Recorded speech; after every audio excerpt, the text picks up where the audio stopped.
부터 이제 풍성한 삶의 기초 책의 제 4부가 시작이 됩니다. 이제 책 절반쯤 지나가고 있어요. 앞으로 몇 번에 걸쳐서 이제 공동체에 대한 말씀을 전하게 될 텐데, 저희 주일날 교회론을 지금 하고 있죠. 교회론도 한번 3번, 4번 하게 될 텐데, 이렇게 연결되어 있다 하는 생각이 들었어요. 그리고 그 앞에 성령에 대해서 말씀할 때도 주일 설교랑 수요일 설교가 따로 가지 않고 연결되어 있다는 생각을 했습니다.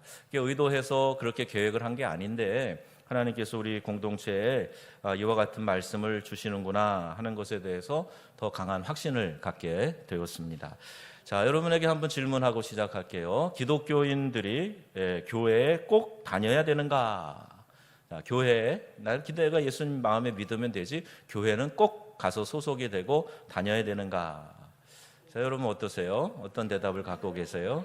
자, 그러면 교회를 가더라도 그냥 이렇게 주일 예배 한번 딱 드리면 되지, 교회에 가서 조용히 다니면 안 되는가? 꼭 여기저기 참여하고 수요일 날도 가고 무슨 부서에도 들어가고 사역팀에도 들어가고 꼭 그렇게 해야 하는가? 누가 혹 여러분에게 이렇게 물어보신다 그러면 여러분 뭐라고 대답하시겠습니까? 각자 나름대로 대답이 있으시겠죠? 듣고 보니 그런 것 같아요. 뭐 한 번만 가면 되지, 조용히 신앙생활 하면 돼. 혹시 그렇게 생각이 드시는 분은 여기 안 계시겠죠? 수요일 날 오시는 분들은 다 너무 좋으신 분들이라 그런 분이 안 계실 것 같아요. 자, 이렇게 우리가 한번 이 질문에 대해서 답을 생각해 보면서, 이제 우리가 앞에서 예수 믿는 사람들에게 개인적으로 어떤 변화가 일어났는가, 이런 내적 변화, 개인적인 변화, 신분의 변화, 이런 부분에 대해서 말씀을 드렸다면은요, 이제부터는 이 믿음의 공동체에 대한 이야기를 좀 드리려고 합니다. 자, 구원받고 신분이 하나님의 자녀로 변화된 사람, 나 혼자가 아니죠. 나와 하나님과의 관계에서 생각할 때는 나 하나라고 볼 수 있지만, 지금 벌써 여러분들 몇 분이 여기 계세요. 그리고 이제 수요예배가 이제 이런 날도 70명 가까이 나오셔서 너무 감사한데요. 이렇게 나만 구원받은 게 아니라 우리 교인 300명이 다 구원받아서 개인적으로 하나님과 나 사이의 관계가 형성되었다면, 그럼 각각의 개인들이 모여서 또 공동체를 이루어서 우리 정읍에 있는 명성교회, 우리 한 가족이 되었다 하는 거예요. 자, 에베소서 2장 4절에서 6절 말씀을 가만히 한번 읽어보시고 빨간색 글씨를 유념하면서 한번 읽어보겠습니다. 다 같이 시작. 긍휼이 풍성하신 하나님이 우리를 사랑하신 그 사랑을 인하여 허물로 죽은 우리를 그리스도와 함께 살리셨고, 너희는 은혜로 구원을 받은 것이라. 또 함께 일으키사 그리스도 예수 안에서 함께 하늘에 앉히시니. 아멘. 여기요, 이 한 절, 여기 4절에서 6절 이 한 문장 안에 우리, 함께, 이런 단어들이 계속 등장하고 있습니다. 자, 거기와 대조적으로 갈라디아서 2장 20절 말씀을 또 한번 보도록 하겠습니다. 다 같이.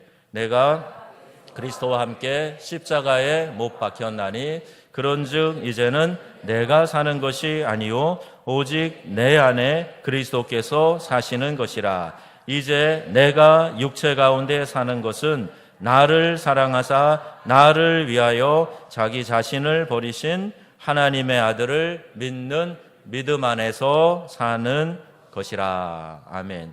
갈라디아서 2장 20절이 내 개인이 하나님 앞에서 구원받는 것에 대해서 강조해서 기록되어져 있다면, 에베소서 2장에 있는 이 말씀은 그 개인적으로 구원받은 사람을 하나로 묶어서 우리라는 공동체, 함께라고 하는 이 단어, 이것을 지금 강조해서 말씀하고 있다는 것을 볼 수가 있습니다.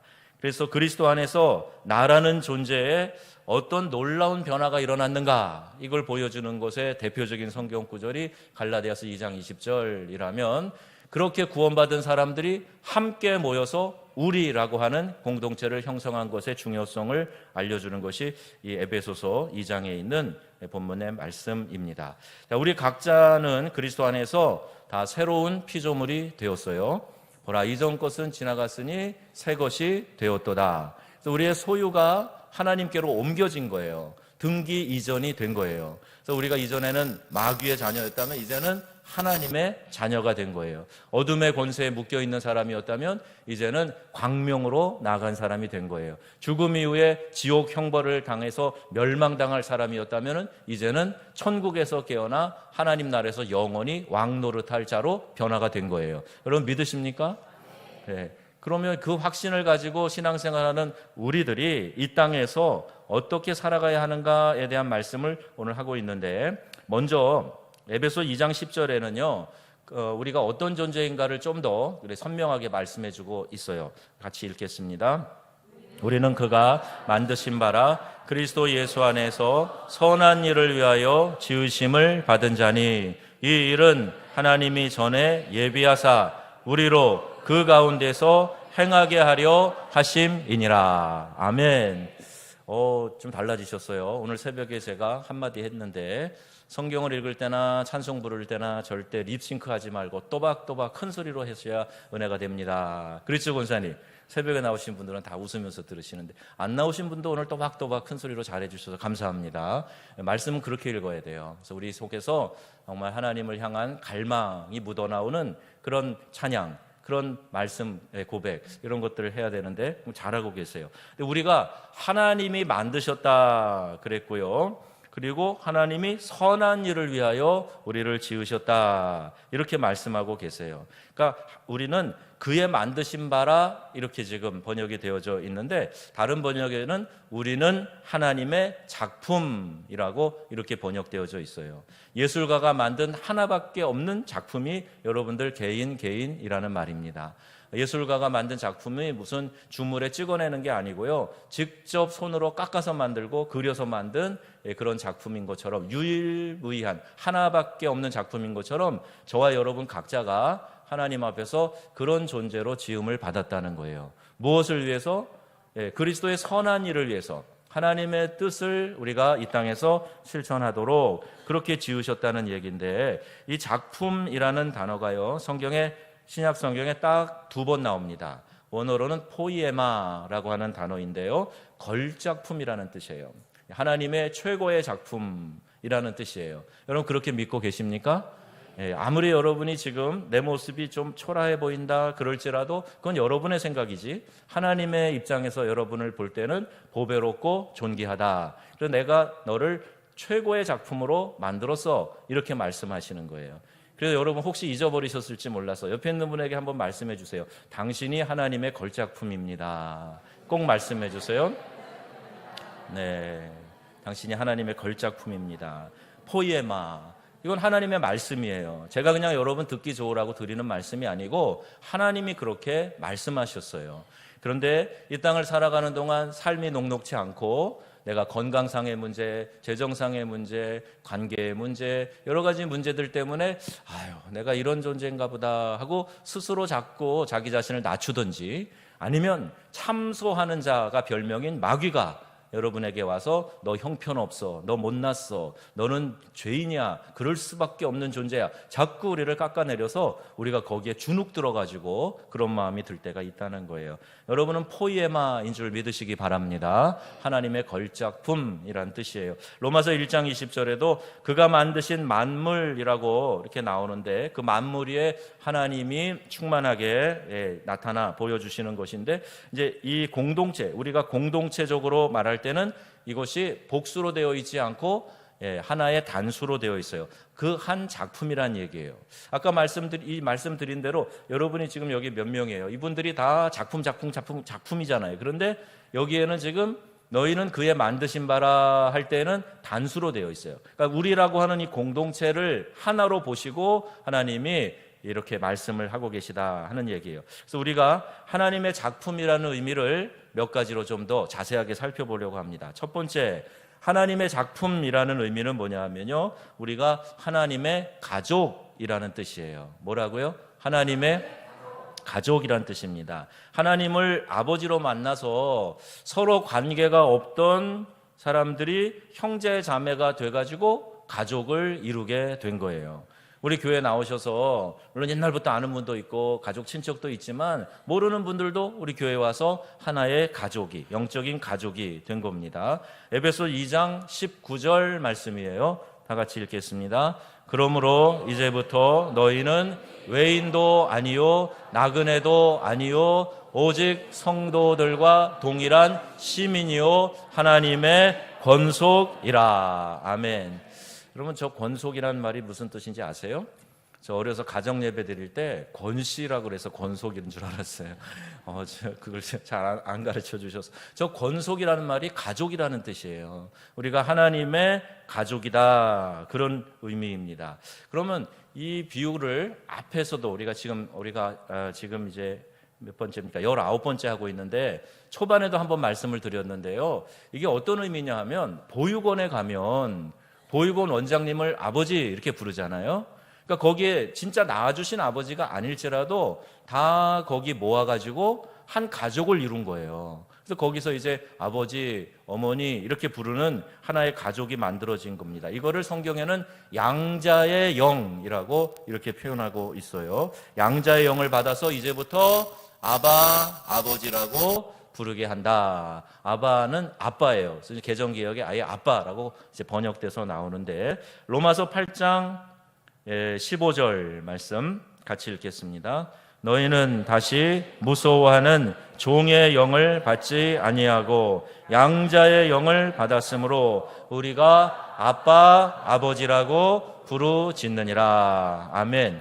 종이 아니라는 거예요. 종은 주인이 하는 것을 알지 못해요. 근데 우리는 하나님이 자녀 삼아 주셨다는 거예요. 양자일지언정 자녀 삼아 주셨어요. 적자는 누구예요? 유일하신 아들 예수 그리스도겠죠. 우리를 양자 삼아 주셨어요. 갈라디아서 4장 6절에도 비슷한 말씀이 있어요. 너희가 아들임으로 하나님이 그 아들의 영을 우리 마음 가운데 보내사 아빠, 아버지라 부르게 하셨느니라. 아멘.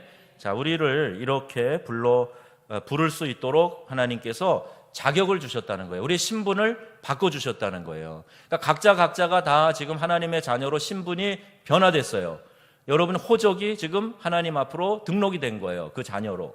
자, 그런데 신분이 바뀌어서 아들, 딸이 되었지만 여전히 세상 가운데 죄 가운데 뒹굴던 못된 버릇, 이것은 여전합니다. 죄의 습관들 완전히 다 끊어지지 않았어요.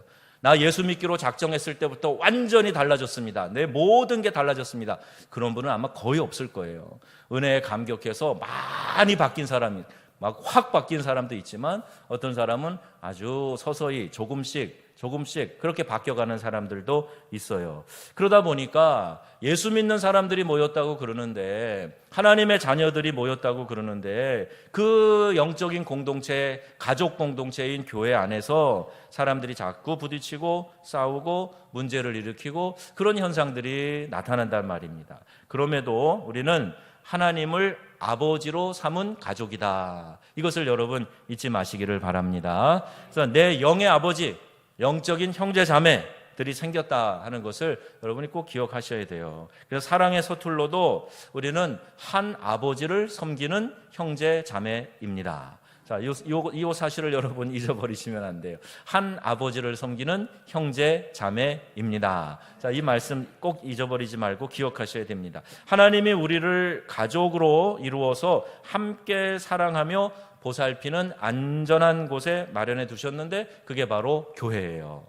교회가 좀 내가 생각할 때 아우 불편해, 나 저 사람 보기 싫어서, 그래도 우리 교회는 1, 2부밖에 없지만 이 예배가 더 많은 교회는요, 나 저 사람 보기 싫어 시간을 바꿔가지고 다 그 예배 나가고. 우리는 그런 분들이 없는 것 같아요. 2부에 오는 분 보기 싫어서 1부 나오시는 분 안 계시죠? 1부 나오시는 분들은 그런 분 안 계실 것 같아요. 그런데 많은 교회들 보면 그런 현상도 있을 수 있다는 거예요. 누구랑은 절대로 목장 같이 못하니 거기에 넣지 말아 주시오, 이렇게 당부하는 사람들도 오늘날 교회 안에 없지 않아 있어요. 가족이지만 불편해하는 사람들이 있을 수 있단 말이에요. 그러니까 여전히 우리 안에 이 부족함 때문에 그렇습니다. 사랑이 온전하지 못해서 만들어지는 과정에 있기 때문에 내가 과거에 내 안에 쌓여있는, 어렸을 때부터 이제 안에 형성되어져 있는 좀 이렇게 아직도 깨지 못한 자들 때문에 이런 현상들이 나타날 수가 있어요. 그런데 원칙적으로는, 근원적으로는 이렇게 하나님이 한 가족을 만드셨다 하는 것을 기억해야 됩니다. 교회 안에서 하나님의 가족으로 서로 배려하고 우애하고 사랑하는 법을 배워가는 거예요. 여전히 연약하고 여전히 부족하고 또 변화의 과정에 있지만 함께 사랑하고 섬겨가는 것입니다. 그래서 우리가 신분상 이미 하나님의 가족이 되었기 때문이에요. 자, 이 사실을 잊어버리면 안 됩니다. 이미 우리는 가족이기 때문에 아직 불완전하고 부족한 것들을 서로 만들어가고 있다. 자, 이렇게 생각하시면 돼요. 가족은요, 전제가 뭐예요? 서로 꾸밀 필요가 없어요. 민낯으로 대해도 그렇게 부끄럽지 않은 게 가족이에요. 가식 필요 없어요. 있는 모습 그대로 가지고 나아갈 수가 있습니다. 그리고 공동체 속에서 우리가 함께 성장하라고 하나님께서 기회를 주시기 때문에 때로는 그 어떤 이로 말미암아 내가 더 성장하는 기회를 가질 수가 있고, 나 혼자 믿음 생활하면 깨닫지 못할 것을 다른 사람과 함께 믿음 생활하면서 야, 저렇게 본받아야 되겠다, 아이, 저렇게는 하면 안 되겠다, 막 이런 것들을 그 공동체 안에서 배워가는 거예요. 이게 하나님의 가족입니다. 자, 우리를 하나님이 귀하게 만드셨어요. 그 대표적인 특징 첫 번째가 우리가 하나님의 가족이다 하는 것을 기억하시기를 바랍니다. 자, 두 번째는 뭘까요? 우리가 그리스도의 몸이라는 거예요. 그리스도의 몸. 자, 에베소 2장 16절 말씀 다 같이. 또 십자가로 이 둘을 한 몸으로 하나가 화목하게 하려 하심이라. 원수된 것을 십자가로 소멸하시고. 아멘.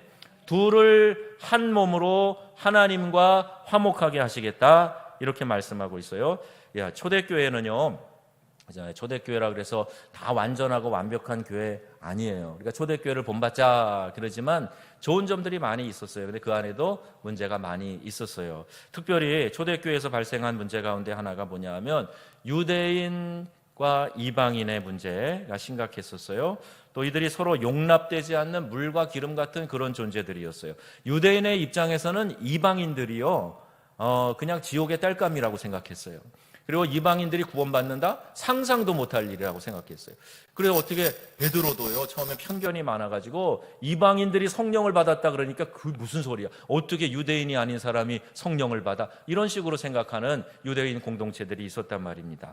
그런데 그 사이에 막힌 담을 하나님께서 허셨다, 이렇게 말씀하고 있어요. 지금 기독교 역사가 2000년이 넘잖아요. 근데 그 2000년이 넘는 기독교 역사 중에 복음이 들어간 나라마다 그 인종 간의 장벽, 사회 계층 간의 장벽, 이런 것들을 다 허물어 왔어요. 남자와 여자 사이에서 어떤 장벽, 이런 것들을 기독교 복음은 허물어 오고 있어요. 이게 하나님의 뜻이기 때문입니다. 에베소 2장 14절 말씀도 같이 읽어보겠습니다.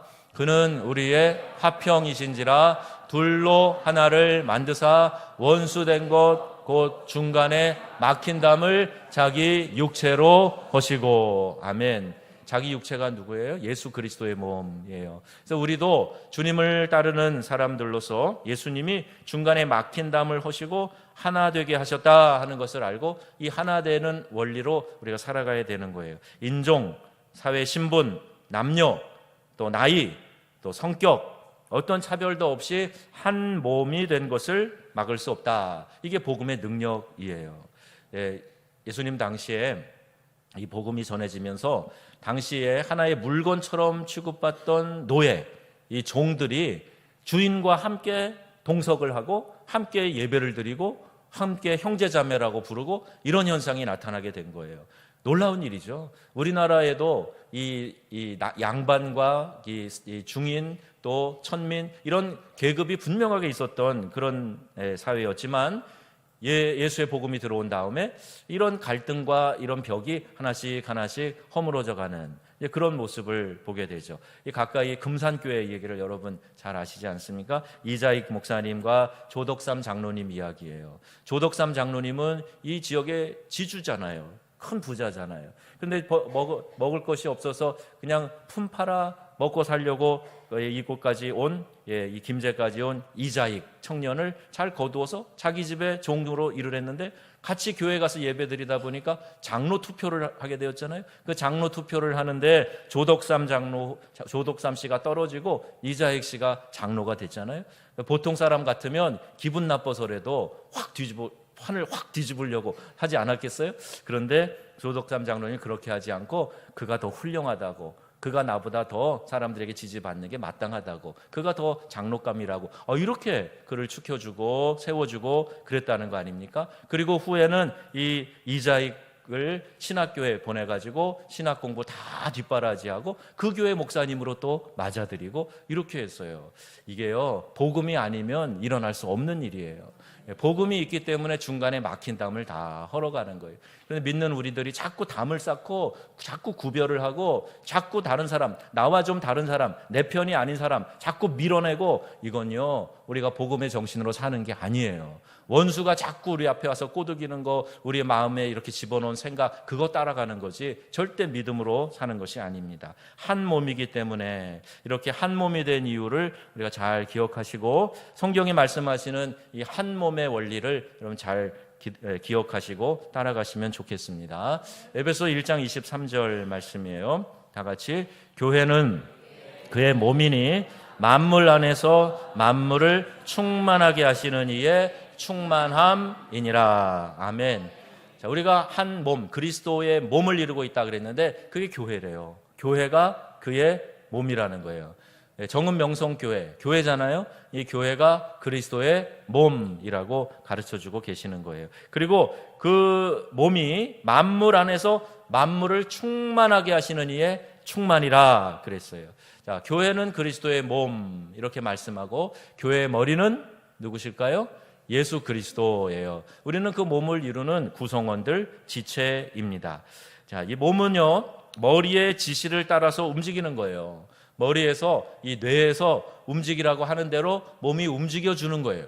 그게 이제 한 몸을 이루었다라는 그 특징인데요. 헬라어 우리 성경, 신약 성경이 기록된 원어에는 몸을 소마라고 기록하고 있어요. 이 소마라고 하는 몸은 전인적인 그런 몸을 이야기를 하는 거예요. 이 소마라는 몸과 반면에 육신을 가리키는 사르크스라고 하는 단어가 있어요. 사르크스 이렇게도 발음하는데, 이건 뭐냐면요, 쉽게 말하면 생명이 없는 고기 덩어리를 말할 때 이 단어를 사용해요. 그런데 성령이 계시지 않고 구원받지 못한 몸을 사르크스라고 그렇게 불러요. 그러니까 여러분은 다 예수 그리스도로 구원받은 하나님의 자녀가 맞으십니까? 그럼 우리는 소마, 이렇게 하나님 앞에서 그의 머리의 지시를 따라서 함께 움직이는 몸이라는 그런 이야기예요. 그냥 죽어있는 영혼들, 구원받지 못할 영혼들, 그런 영혼을 호칭하는 육신, 사르크스라는 단어는 우리 성도들에게 존재되는 것이, 부여되는 것이 아니란 얘기예요. 그러니까 함께 움직여야 되는데 함께 움직이지 않는 몸, 머리의 지시에 따라서 움직여지지 않는 몸, 아예 움직일 수 없는 죽은 몸, 그게 사르크스예요. 고깃덩어리입니다.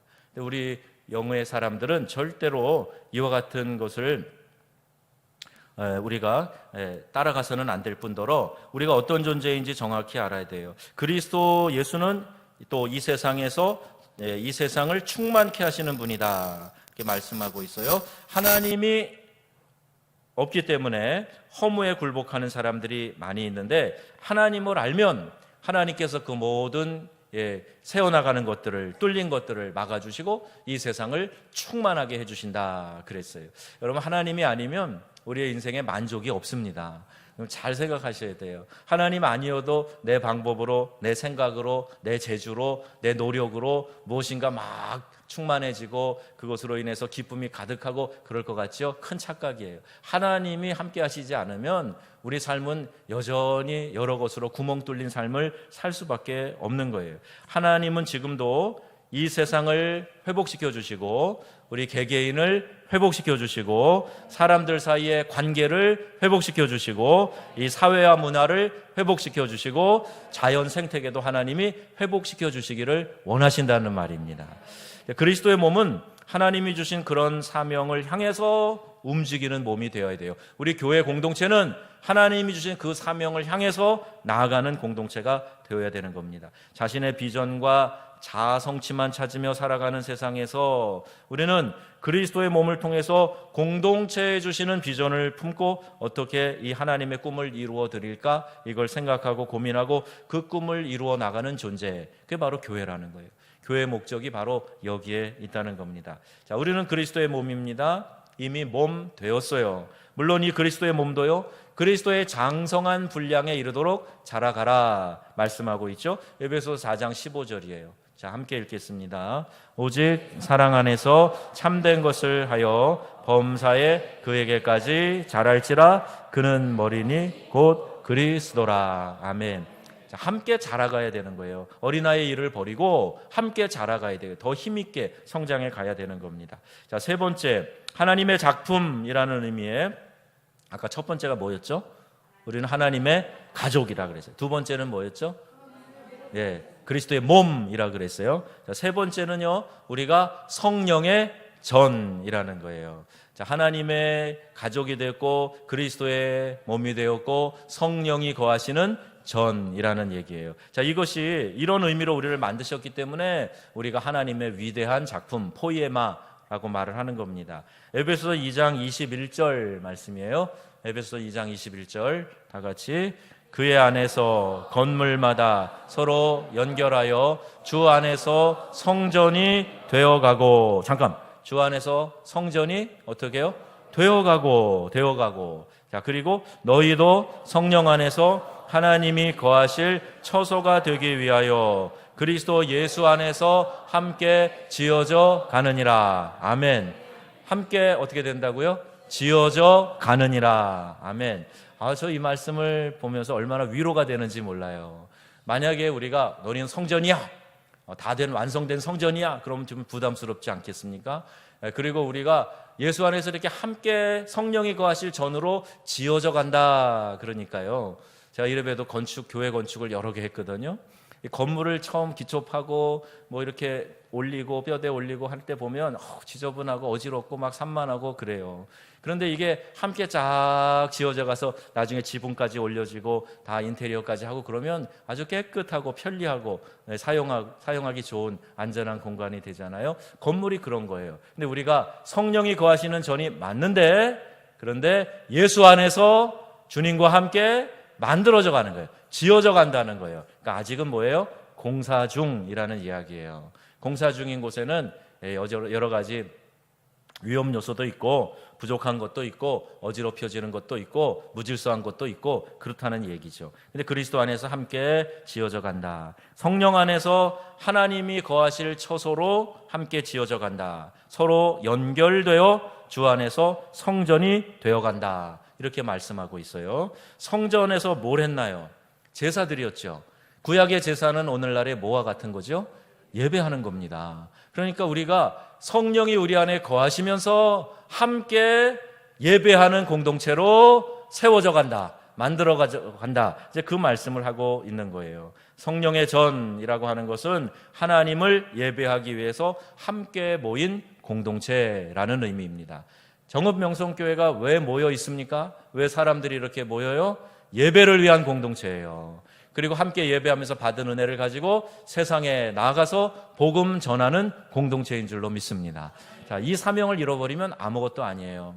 그건 교회가 하나님의 교회가 아닙니다. 그러니까 이 사명을 꽉 붙잡아야 돼요. 모이면 뭐 해요?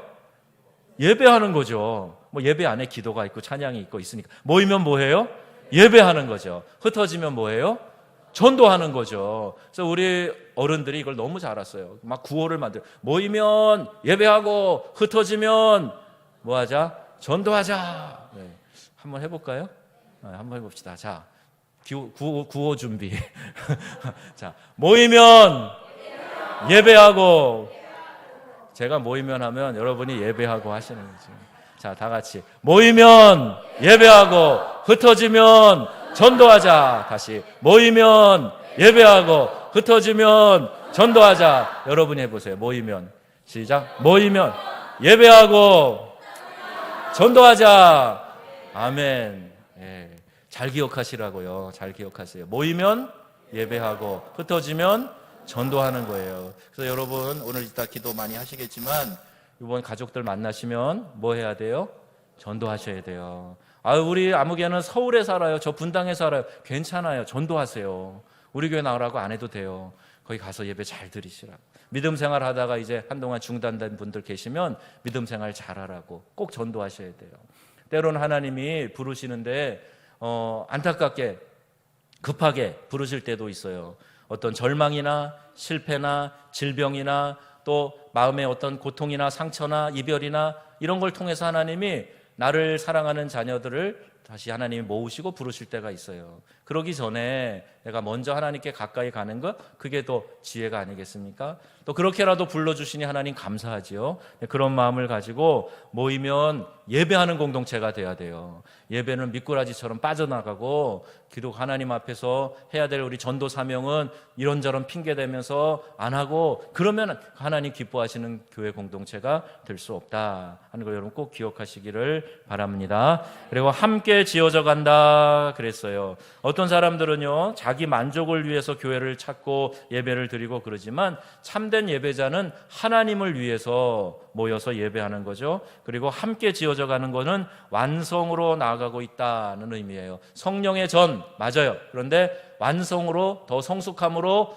나아가고 있다 하는 걸 기억하셔서 잘 지어지시기를 바랍니다.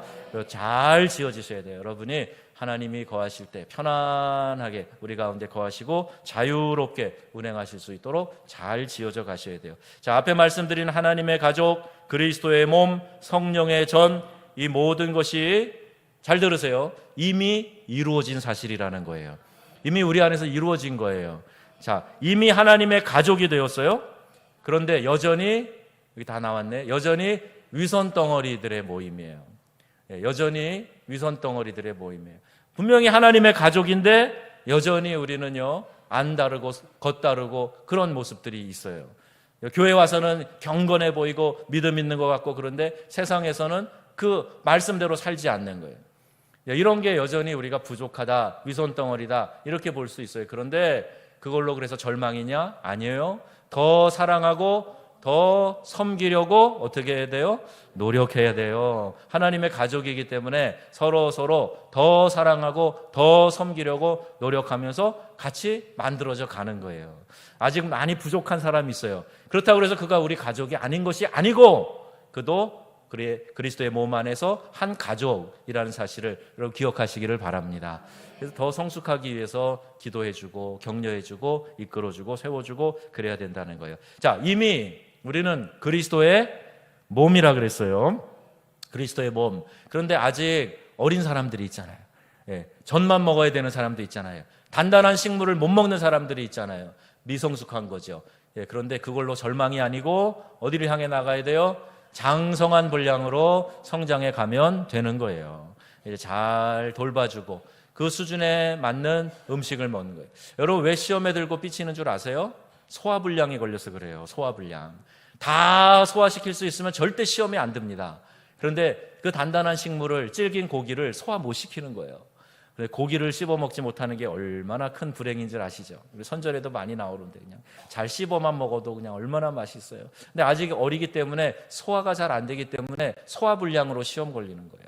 그러니까 여러분 우리가 그리스도의 장성한 분량으로 성장해 나가면 그런 시험거리가 없어요. 성장하시기를 바랍니다. 이미 그리스도의 몸이에요. 자라가야 돼요. 자, 세 번째, 이미 성령의 전이라 그랬어요. 성령의 전인데 이미 성령의 전이에요. 그런데 하나님의 임재가 온전히 드러나지 못할 때가 있죠. 예배를 드려도 은혜가 안 될 때가 있고요. 내가 예배에 은혜스럽게 참여하지 못할 때가 있어요.